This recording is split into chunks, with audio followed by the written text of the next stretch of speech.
Hello guys, എൻ്റെ പേര് സോന. ഞാനിങ്ങനെ ഒരു ഓൺ വോയിസ് വരാനുള്ള എൻ്റെ റീസൺ ഫ്യൂ ഡേയ്സ് ബാക്ക് ഞാനിങ്ങനെ ഇൻസ്റ്റയിൽ റീൽസ് സ്ക്രോൾ ചെയ്ത് പോയിക്കൊണ്ടിരിക്കുന്ന സമയത്ത് ഒരു റീല് കാണാനിടയായി. അതിൽ നമ്മുടെ കേരളത്തിൽ പ്രൊവൈഡ് ചെയ്തുകൊണ്ടിരിക്കുന്ന പ്രൊഫഷണൽ കോഴ്സിൻ്റെ ചില കോഴ്സുകളെ പറ്റിയിട്ടുള്ള അഭിപ്രായങ്ങൾ ചോദിച്ചിട്ടുള്ള ഒരു വീഡിയോ ആയിരുന്നു. അതിൽ മെൻഷൻ ചെയ്തിട്ടുള്ളൊരു കോഴ്സാണ് BSc ഡയാലിസിസ് ടെക്നോളജി.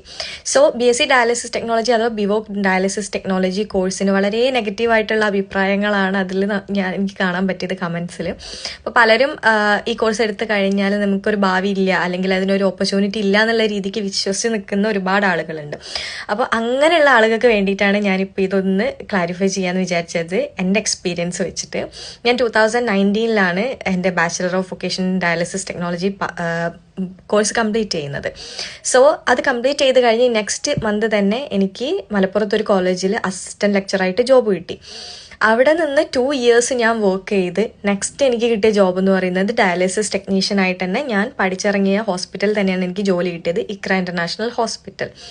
അവിടെ 1.5 years കഴിഞ്ഞതിന് ശേഷമാണ് ഞാൻ ലണ്ടനിലേക്ക് മൂവ് ചെയ്യുന്നതും, അത് മാസ്റ്റേഴ്സ് എടുക്കാൻ വേണ്ടിയിട്ട്. സോ ലണ്ടനിൽ വന്ന ശേഷം എനിക്ക് ഫസ്റ്റ് കിട്ടിയ എൻ്റെ ജോബ് എന്ന് പറയുന്നത് ഡയാലിസിസ് അസോസിയേറ്റ് പ്രാക്ടീഷണർ എന്ന് പറയുന്ന ഒരു പോസ്റ്റാണ്, സെയിം ആസ് ഡയാലിസിസ് ടെക്നീഷ്യൻ.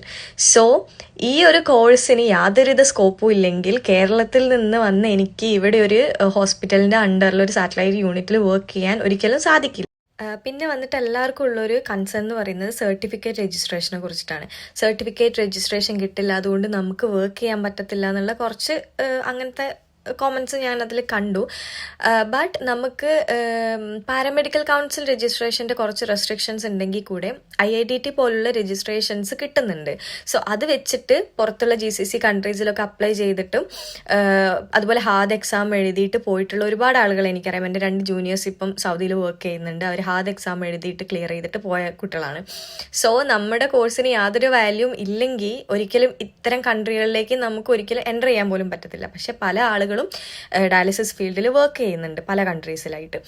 അതുപോലെ തന്നെ ഡയാലിസിസ് കഴിഞ്ഞിട്ട്, അല്ലെ BSc ഡയാലിസിസ് ബിവോക്കിൻ ഡയാലിസിസ് കഴിഞ്ഞിട്ട് പണി കിട്ടാതെ, അതായത് ജോബ് തീരെ കിട്ടാതെ ഇരിക്കുന്ന ആളുകളുണ്ടെന്ന് എനിക്ക് തോന്നുന്നു. മേ ബി ഉണ്ടായിരിക്കാം. എൻ്റെ എക്സ്പീരിയൻസിൽ അല്ലെ എൻ്റെ അറിവിൽ അങ്ങനെയുള്ള ആളുകൾ വളരെ കുറവാണ്. ട്രൈ ചെയ്ത് കഴിഞ്ഞാൽ നമുക്ക് ഏതൊരു ഡയാലിസിസ് യൂണിറ്റിലും നമ്മുടെ ഈ സർട്ടിഫിക്കറ്റ് വെച്ചിട്ട് വർക്ക് ചെയ്യാം കേരളത്തിലാണെങ്കിൽ.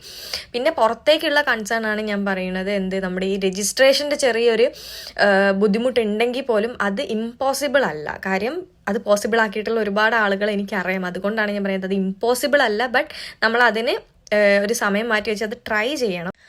അപ്പം എനിക്ക് പറയാനുള്ള ഒരു കാര്യം എന്ന് വെച്ച് കഴിഞ്ഞാൽ, ഇപ്പോൾ ഏതെങ്കിലും കുട്ടികൾ ഈ ഡയാലിസിസ് ടെക്നോളജി എടുക്കണം എന്ന് ആഗ്രഹിച്ചിട്ട് ഇങ്ങനെയുള്ള റീസൺ കൊണ്ട്, അല്ലെങ്കിൽ ജോലി കിട്ടൂലേ, നമ്മുടെ 3 വർഷം അല്ലെങ്കിൽ 4 വർഷം അത് വെറുതെ പോവുമോ, ഇങ്ങനെയുള്ള റീസൺ കൊണ്ട് ഈ ഒരു കോഴ്സ് എടുക്കണ്ടെന്ന് വെക്കുന്നുണ്ടെങ്കിൽ അങ്ങനത്തെ കുട്ടികളോട് എനിക്ക് പറയാനുള്ളത്, അങ്ങനത്തെ പ്രശ്നങ്ങളൊന്നും ഇല്ല. കാര്യം നമുക്ക് നാട്ടിലുള്ള എല്ലാ യൂണിറ്റിലും വർക്ക് ചെയ്യാം. ഈ ഒരു സർട്ടിഫിക്കറ്റ് വെച്ചിട്ട് എല്ലാ ഹോസ്പിറ്റലുകളിലും വർക്ക് ചെയ്യാം. നിങ്ങൾക്ക് അന്വേഷിച്ചാൽ മനസ്സിലാവും, ഒരുവിധപ്പെട്ട കേരളത്തിലെ എല്ലാ ഹോസ്പിറ്റലുകളിലും ഈ കോഴ്സ് കഴിഞ്ഞിട്ടുള്ള കുട്ടികൾ വർക്ക് ചെയ്യുന്നുണ്ട്. പിന്നെ നിങ്ങൾ കോഴ്സ് എടുക്കുമ്പോൾ ശ്രദ്ധിക്കേണ്ട ഒരു കാര്യം എന്ന് പറഞ്ഞു കഴിഞ്ഞാൽ, നിങ്ങൾ എടുക്കുന്ന കോഴ്സ് പ്രൊവൈഡ് ചെയ്യുന്ന യൂണിവേഴ്സിറ്റീൻ്റെ റാങ്കിങ്, അവരുടെ ഡീറ്റെയിൽസ്, കാര്യങ്ങൾ, അഫിലിയേഷൻ, അങ്ങനെയുള്ള കാര്യങ്ങളൊക്കെ നിങ്ങൾ എന്ത് ചെയ്യുക, നോക്കുക നന്നായിട്ട്. കോഴ്സിനെ കൊണ്ട് ഒരു ബുദ്ധിമുട്ടുണ്ടാവുന്നുള്ള രീതിക്ക് ചിന്തിക്കേണ്ട. അത് അങ്ങനെയാണെങ്കിൽ നമ്മൾക്ക് ഇത്രയും പഠിച്ചിറങ്ങിയ ആളുകൾ അൺഎംപ്ലോയ്ഡ് നിൽക്കേണ്ട ഒരു സ്ഥിതിയായിരിക്കും ഇപ്പം. പക്ഷെ അങ്ങനെയല്ല. സോ ആരെങ്കിലും ഭാവിയിലേക്ക് ഇങ്ങനത്തെ കോഴ്സ് എടുക്കണം എന്നുണ്ടെങ്കിൽ നിങ്ങൾ യൂണിവേഴ്സിറ്റിയുടെ ഭാഗം മാത്രം നന്നായിട്ടൊന്ന് അന്വേഷിച്ചിട്ട്, കോഴ്സിന് യാതൊരുവിധ കുഴപ്പമില്ല. കോഴ്സ് നല്ല കോഴ്സാണ് ഡയാലിസിസ് ടെക്നോളജി എന്ന് പറയുന്നത്. അപ്പോൾ റെസ്പെക്റ്റഡ് ആയിട്ടുള്ളൊരു ജോബുമാണ് സീരിയസ്ലി. കാര്യം ഞാനിപ്പോൾ ഇവിടെ ലണ്ടനിൽ വർക്ക് ചെയ്യുന്നത് കൊണ്ടാണ് പറയുന്നത്. ഈ ഒരു ഫീൽഡ് എന്ന് പറയുന്നത് അത്യാവശ്യം റെസ്പെക്റ്റഡ് ആയിട്ടുള്ളൊരു ഫീൽഡ് കൂടിയാണ്. സോ ആരെങ്കിലും ഇനി എടുക്കാൻ താല്പര്യപ്പെടുന്നുണ്ടെങ്കിൽ ഈ ഒരു റീസൺ കൊണ്ട് ബാക്കോട്ട് നിൽക്കണ്ട എന്നുള്ളതൊന്ന് മെൻഷൻ ചെയ്യാൻ വേണ്ടിയിട്ടാണ് ഇപ്പോൾ ഞാൻ ഈ ഒരു വീഡിയോ ഇട്ടത്.